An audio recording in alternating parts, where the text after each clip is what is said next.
बड़गांव नालंदा जिले का एक प्राचीन गांव है, जहां द्वापर युग से सूर्य उपासना की परंपरा चली आ रही है। यहाँ का ऐतिहासिक सूर्य मंदिर और सूर्य तालाब छठ पूजा के उद्गम स्थल के रूप में विश्वविख्यात है, जहां कृष्ण के पौत्र राजा सांब को कुष्ठ रोग से मुक्ति मिली थी।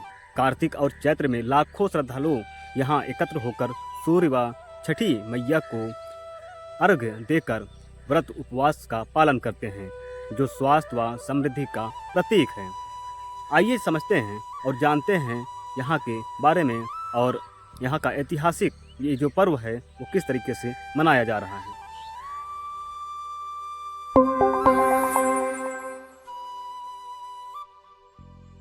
जी कुंदन जी, बताइए इस घाट का क्या महत्व है और क्यों इतना ये प्रचलित है।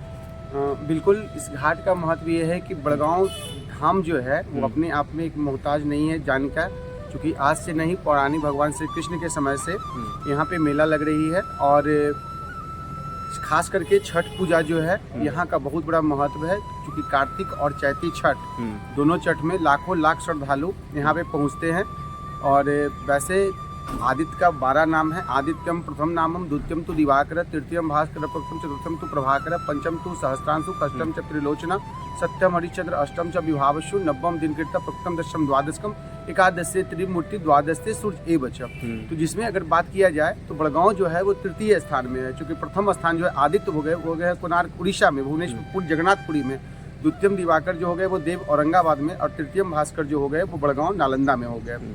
इनका ये महत्व है कि इन्होंने अंधा के मैंने एक अंधा को आंख दिहन, कोढ़ियन को काया, बांझिन को पुत्र दिहन, निर्धन को धन। तो ये जिनकी जो मन्नत रहती है, मनोकामना रहती है, भगवान सूर्य की कृपा से सारी मनोकामनाएं पूर्ण होती है। और खास करके जिनको वंश नहीं होता है या फिर जिनको कुष्ठ व्याधि रोग हो जाते हैं, तो कुष्ठ व्याधि में एक मान्यता है कि इस तालाब में स्नान करके और दंडवत दे करके भगवान सूर्य में जल पूजा करते हैं, अर्चना करते हैं, तो उनकी कुष्ठ व्याधि रोग जो भी होते हैं या सफ़ेद दाग होते हैं, चर्म रोग हो जाते हैं, उनको निश्चित ही वो फल की प्राप्ति यानी कुष्ठ व्याधि रोग दूर होते हैं। सबसे पहले तो मैं आपके न्यूज़ चैनल के माध्यम से आपने यहाँ आने का कष्ट किया, इसके लिए मैं आपका तहे दिल से धन्यवाद कहूँगा। और हमारा जो बड़गांव नगरी है वो अपने आप में बेताज बादशाह है। मेरा नाम कुंदन गुंजेश हुआ और मैं यहीं का स्थानीय निवासी हूँ। मेरा घर यहीं बगल में बड़गांव में ही धाम पे है।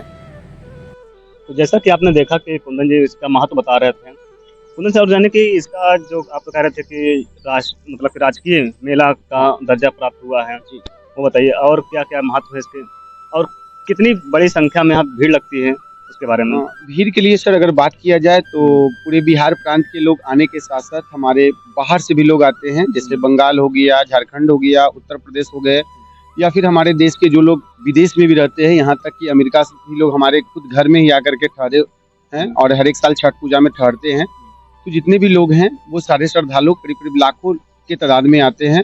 और एक आस्था महत्व का पर्व है, क्योंकि अभी 4 दिन पहले हमारा छठ पूजा स्टार्ट होने को है। तो यहाँ पे जो रहेगा वो हमारा यात्री शेड नहीं है, बल्कि अंदिनवा यात्री शेड रहता है, बट ये पुलिस कैंप और माने पुलिस थाना बन जाता है। और बात किया जाए तो प्रशासनिक व्यवस्था भी यहाँ अच्छा रहती है। अभी घाट का सर सफाई किया जा रहा है, सारा कुछ, मतलब कि जो भी श्रद्धालुगण आएंगे उनको बेसब्री से स्वागत रहेगा। बड़गांव में मंदिर आप देख रहे हैं, मंदिर में आप जाएंगे, सूर्य मंदिर, मूर्तियां दिखेंगे, वो सारी मूर्तियां इसी तालाब से निकला हुआ है। और सर्वप्रथम जो कुष्ठ व्याधि रोग का दूर हुआ था वो राजा श्याम को ही दूर हुआ था, और उस समय उन्होंने ही मैंने इस तालाब का और जीर्णोद्धार किए थे और मंदिर का निर्माण करवाए थे। फिर जो है समय बीतते गया और यहाँ का महत्व जो है दिन पर दिन लोग जागरूक हुए और काफ़ी ज़्यादा महत्व यहाँ का बढ़ा है। और बात किया जाए तो पूजा पाठ करने से और यहाँ स्नान करने से सारी मन्नतें पूरी होती है। जो भी मन्नत लेके आते हैं वो सारी मन्नतें पूरी होती है। क्योंकि यहाँ पे मुख्यमंत्री भी आते हैं, हमने सुना है कि मुख्यमंत्री आते हैं घूमने के लिए। बिल्कुल, मुख्यमंत्री ही नहीं, हमारे जितने भी मंत्रीगण हैं यहाँ तक इंक्लूडिंग हमारे देश के जो यशस्वी प्रधानमंत्री हैं वो श्री नरेंद्र मोदी जी भी आए हैं, हमारे नालंदा को दर्शन किए, नालंदा यूनिवर्सिटी को दर्शन किए। अब्दुल कलाम जी की बात किया जाए तो उन्होंने भी हमने अपने आँख से देखा था, उन्होंने भी आए और नालंदा के बारे में रूबरू हुए, अच्छी जानकारी हासिल किए। तो नालंदा के जो है जितनी भी जानकारी है उन्होंने हासिल ही नहीं की है। मतलब आसपास के जो गांव होते हैं, चूंकि प्रॉपर नालंदा यूनिवर्सिटी भी जो है ओल्ड यूनिवर्सिटी वो हमारा नालंदा बड़गांव में ही स्थापित है, और जो हमारा गांव में ही है प्रॉपर मैंने बड़गांव में ही वो है स्थापित। नालंदा की और खासियत क्या है? क्योंकि मैं जब आया शाम को तो मतलब लगभग 11 बज गए थे ट्रेन आते आते, क्योंकि जी। जो 8 बजे टाइम था वो। जी उसके बाद से एक सुनसान था और मतलब काफी डर तो नहीं लग रहा था, लेकिन अब बहुत सारे इतिहास जो रहा है बिहार का और नालंदा का, कि एजुकेशन से लेकर के कि एजुकेशन कैसे शुरुआत हुआ और उस एजुकेशन से इस छठ तक आना कैसे है संभव? जी, आपने बहुत अच्छी बात कही कि आपने नालंदा में हमारे शाम को नालंदा की धरती पावन धरती पे आए। बात किया जाए तो नालंदा जो है हमारा काफी आज भी शांति प्रिय है। जहाँ तक की बात है कि हमारा पूर्ण रूप से नालंदा सुरक्षित है, चाहे आप 12 बजे रात में आइए, 2 बजे रात में आइए या फिर किसी भी समय आइए, हमारा नालंदा में किसी भी प्रकार का कोई डर भय नहीं है।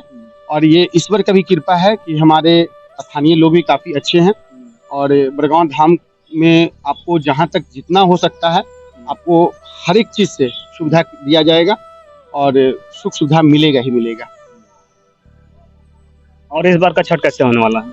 इस बार का छठ मेला जो है सर वो काफी दिलचस्प होगा, क्योंकि हमारे जितने भी बाहर से लोग आएंगे उनके लिए बहुत ही अच्छा व्यवस्था किया गया है, ठहरने का, रहने का, और टेंट भी दिया गया है सरकार द्वारा भी, जो चूंकि आपको जैसा जानकारी दी है कि राष्ट्रीय स्तर का हमारा दर्जा मिल चुका है, जिसके कारण से जर्मन पंडाल का निर्माण करीब करीब 4-5 जर्मन पंडाल का निर्माण कराया जा चुका है, जिससे हजारों श्रद्धालु उस स्थान पे रह सकते हैं। और जितने भी खेत देख रहे हैं वो सारा एकदम तब्बू में तब्दील हो जाता है।